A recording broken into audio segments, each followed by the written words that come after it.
Coming up right now on SUTV News, find out how SHIP plans to raise awareness for human trafficking. And Andrew Robinson gives us the latest world news this week. It's all right now.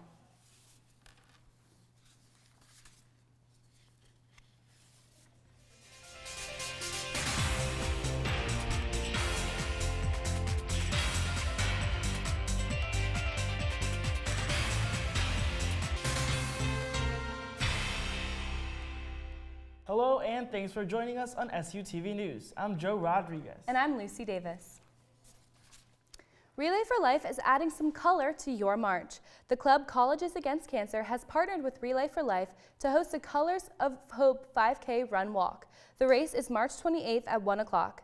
Pre-register for $15 and receive a free t-shirt. Same-day registration starts at noon. For more information on the event, visit sucolorofhope5.weebly.com. And Internet Explorer, the web browser that has been the butt of internet jokes, is finally shutting down. The Microsoft Corporation announced earlier this week, after years of negativity, they are removing the Internet Explorer brand and are replacing it with a new browser they are temporarily calling Project Spartan. The new browser will be in the Windows 10 software. Now, Internet Explorer fans may be sad to say goodbye, but Microsoft says the browser will still exist in some versions of Windows 10, but strictly for compatibility reasons. Dr. Mina Liu of George Washington University is coming to campus to help SHIP students be the perfect negotiators. Liu's Emotion and Negotiation lecture focuses on how emotions can affect a person's negotiation skills. Dr. Liu will be on campus tomorrow at 3:30 p.m. in room 051 of Dauphin Humanities Center. A lecture and vigil raising awareness for human trafficking is planned for SHIP to educate students. Virginia Commonwealth University professor and criminologist Dr. J. Albanese will give the lecture. The vigil is hosted by the SU chapter of Alpha Phi Sigma on behalf of the Department of Criminal Justice and the Catholic Campus Ministry. SUTV caught up with Alpha Phi Sigma president to learn more about the purpose of the event.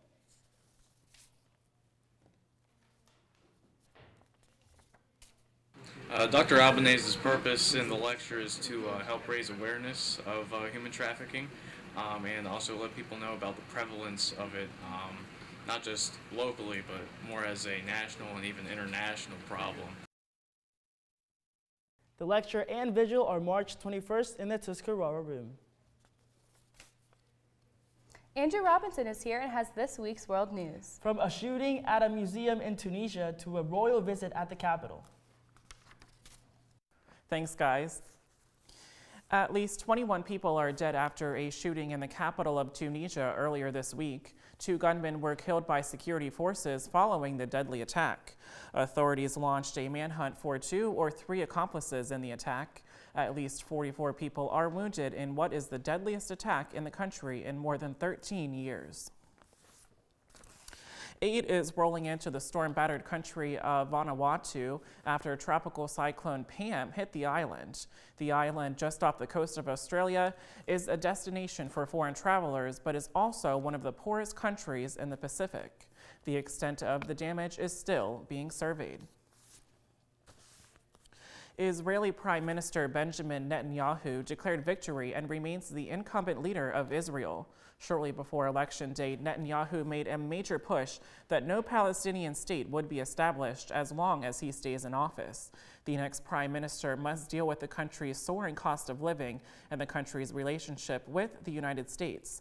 Official results are expected next week. A U.S. Air Force veteran and former military contractor who tried to join ISIS is pleading not guilty in a New York federal court. Tyrod Pugh converted to Islam in 1998, according to a federal indictment, and tried to travel to Syria from Turkey, where he was detained and sent back to the U.S. If convicted, Pugh may serve up to 35 years in prison. A body found off the coast of Mexico earlier this week is believed to be the passenger of the Carnival Triumph cruise ship. Mexican officials are searching for the man after he went overboard on Tuesday.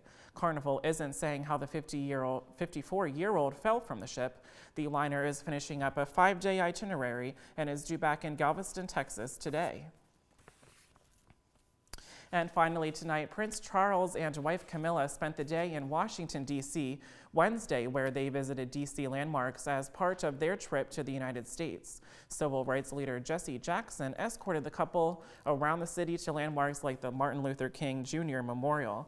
Jackson said it's a light trip symbolizing the efforts both countries make to confront serious global problems, and Prince Charles is expected to meet with President Obama during the visit.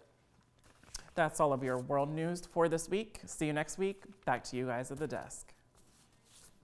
Thank you, Andrew. Well, still to come on SUTV News, don't put away those snow boots just yet. Jake Gillespie tells us some winter weather is in the forecast. And Alexis Hillard tells us what new movies to look out for this spring. Don't go away. Joe, I thought we were done with the snow. Fingers crossed that it's just a rumor, but hopefully Jake Gillespie is here to tell us more about the weather. So Jake? The thermometer is ticking down. Today we had temperatures reach 50 degrees with partly cloudy skies and light winds. Tomorrow we'll see a high of only 36 and a lot of snow is on the way with a possible 4 to 6 inches expected. Taking a look at the 5-day, Saturday looks much better with a high of 56 and partly sunny skies. Sunday and Monday look a bit chillier with highs in the mid-40s, but should have plenty of sun. Tuesday warms up with a high of 48 and mostly sunny skies. That's it for the week's weather. Let's send it over to Alexis in entertainment to hear how the Lures Center celebrated St. Patrick's Day. Thanks, Jake. Shippensburg got a real feel for the Irish on St. Patrick's Day. Nicole Transu has the story. Rhythm in the Night, the Irish Dance Spectacular, came to Shippensburg for St. Patrick's Day.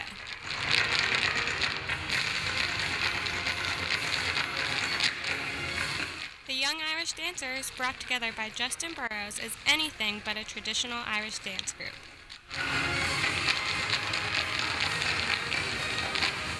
So one of the biggest things is, we wanted to tell a story through Irish dance, and there's some other Irish dance shows that tell the story of, Ireland and whatnot, but we wanted this to be just very exciting, very innovative, very new.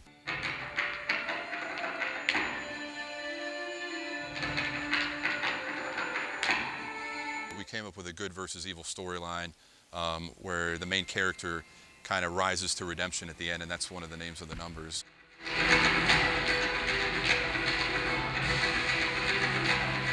The big thing is I think everybody can connect with redemption wherever they're at in their life, has been in a situation where, they're in a place where, they have an opportunity to, do great things. And it's like, telling that story through Irish dance, I think makes everybody feel good who watches it.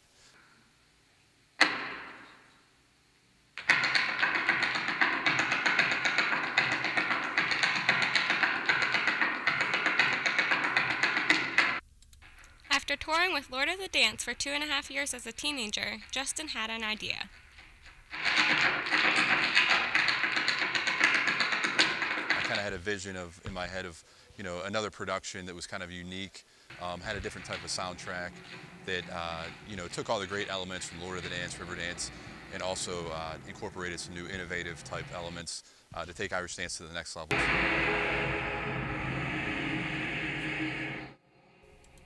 After 12 long years, Rhythm in the Night made its debut.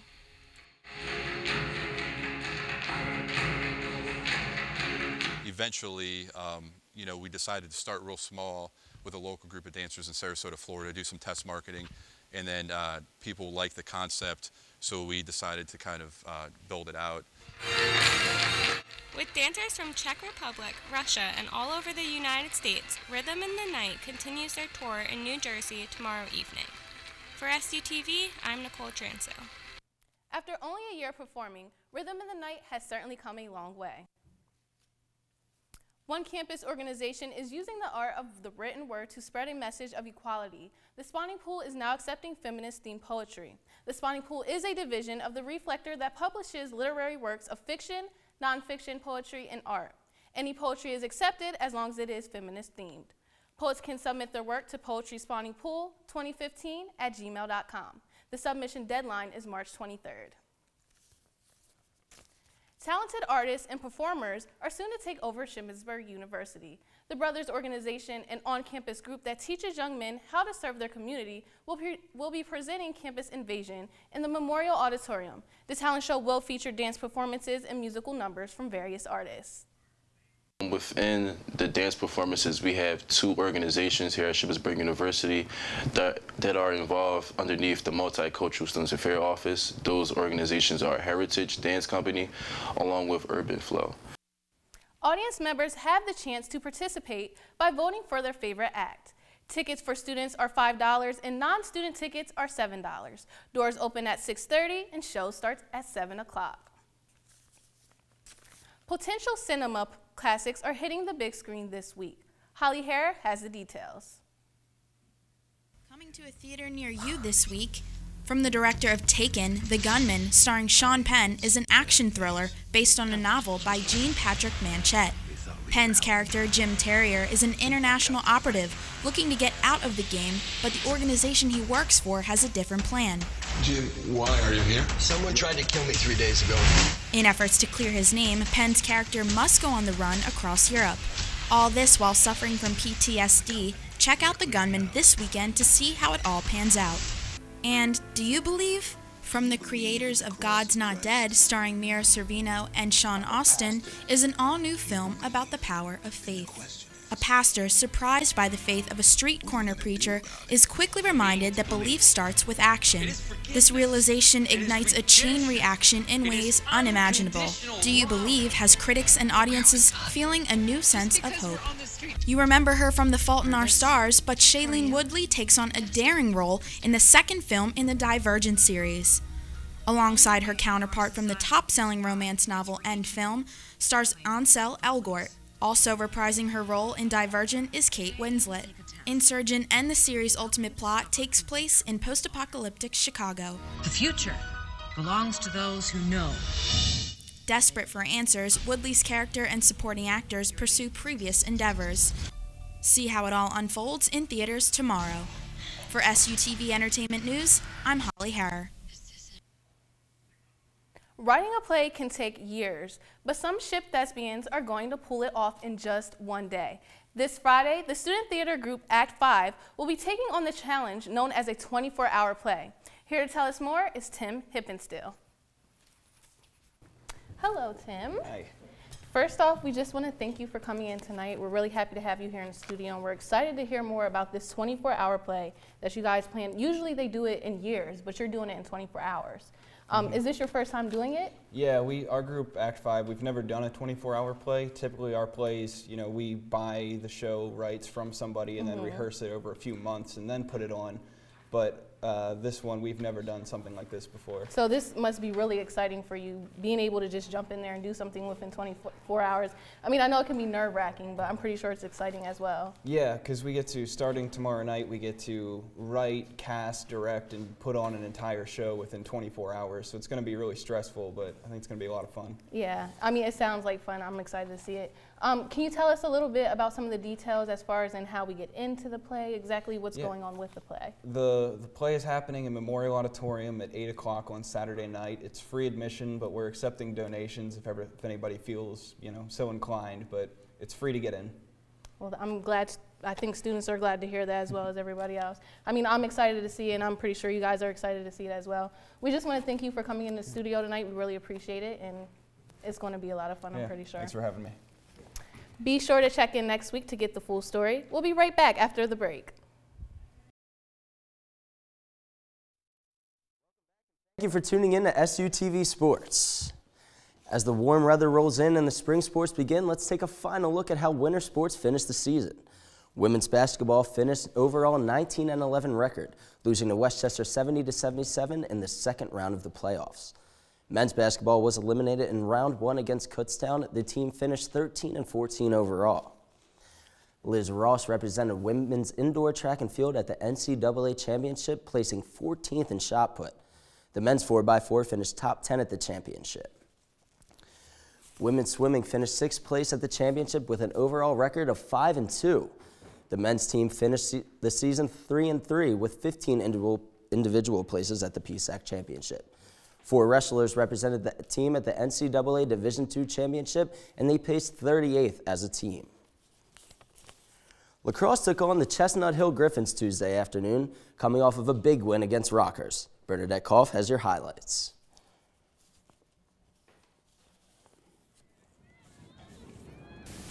Chestnut Hill starts the game with the first 2 goals, but Gary Gunfield gets Ship on the board with her 8th goal of the season. Good defense from Ship prevents a Griffin goal, and Ship adds 2 more of their own. The Griffins edge out Ship by 1 point, ending the half 5-4. The second half starts similarly with 2 goals from the Griffins in the first 5 minutes. Ship's offense capitalizes on its tight defense with 6 more goals before the close of the game. Final score, Shippensburg 11, Chestnut Hill 7. For SUTV Sports, I'm Bernadette Koff. Looking to continue their winning streak, the team will head to Edinburgh on Saturday. The game will begin at 1 p.m. The baseball team returned to Fairchild Field on Tuesday for a PSAC doubleheader against Lock Haven. Field conditions in Lock Haven forced both games to be moved to Shippensburg. Windy conditions carrying over left field helped the Raiders' bats come alive. 6 home runs total were hit to left over both games. Shippensburg combined for 16 total runs over the series. Sophomore Mark Curtis had all the run support he needed, pitched 6 strong innings. Curtis picked up 5 Ks on the way to an 8-2 win over the Eagles in Game 1. Jake Kennedy added a grand slam to his stats for the season as well. Kennedy now leads the PSAC with 6 home runs and went 3 for 6 on the day with 7 RBIs. Ship dropped a hard-fought Game 2 against the Eagles 10-8. 7 different Raiders recorded hits in Game 2. 6 players picked up RBIs as well. The 4-12 Raiders will take on Mansfield in a weekend matchup at Fairchild Field on Saturday. The first pitch will be thrown at 1 p.m. Softball's win over Ferris State was not the only thing the team had to celebrate last Thursday.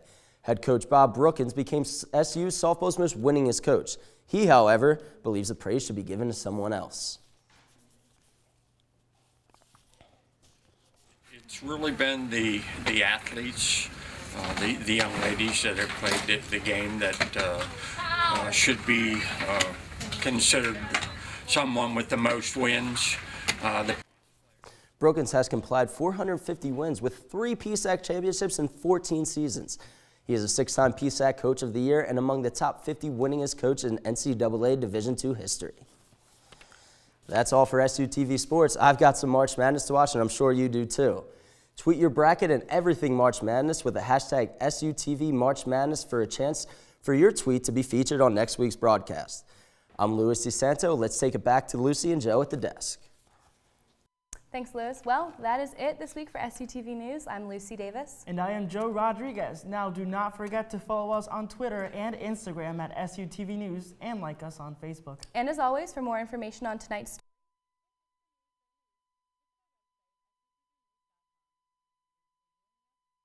see you next time.